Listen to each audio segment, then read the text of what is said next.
People counted Senator Sanders out this time around. Do you think a strong showing here will prove him wrong? You know, elites of various sort, in the media or whatever, they tend to downplay the power of the people.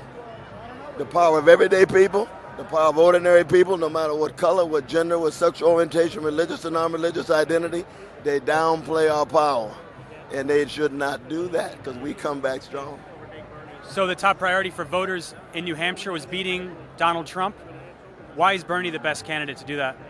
Because you got to have somebody with vision, excitement, enthusiasm to beat a neo-fascist gangster like Donald Trump. He's got a lot of excitement on the other side. We got excitement on our side, but we got a moral and spiritual dimension, you see. That makes all the difference. So you raised the issue of foreign policy in your speech, and many other people did on that stage. And Sanders has distinguished himself on foreign. You talk a little bit about what sets him apart, because that hasn't gotten as much attention.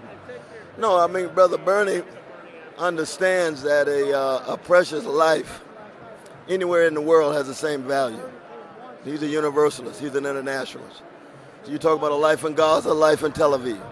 You talk about a life in Ethiopia, a life in Thailand, a life in China, and a life in Argentina. It has exactly the same value. And in that way, he's concerned, again, with a foreign policy that has a moral and spiritual dimension to it.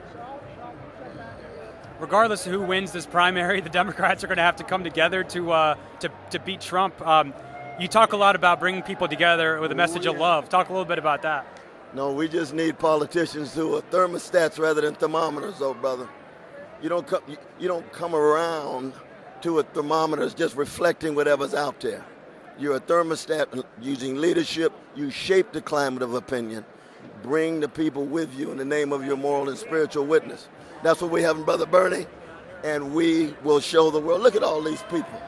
And this is in New Hampshire. We're on the move. And last question. So you're familiar with Michael Bloomberg and his record in New York. Yeah. It's under scrutiny now. He's apologized. Do you accept his apology? I went to jail over stop and frisk. I remember. I was there. Well, I was convicted. We almost got 90 days in jail. And you're part of a movement that helped raise awareness about it. Absolutely. No. Brother Bloomberg is a neoliberal gangster. What he did to poor people, not just black people, poor people in relation to Wall Street, what he did in stop and frisk, what he did in terms of public education privatized, those were charter schools. Oh, absolutely. You see, so we just have to show his callousness. We've got to show his indifference to poor and working people. So stop and frisk, absolutely, but it's not just black and brown folk in regard to stop and frisk, which is bad enough, but it's Wall Street connections, and it's also what he did to public education. But all that will come out, all that $365 million already.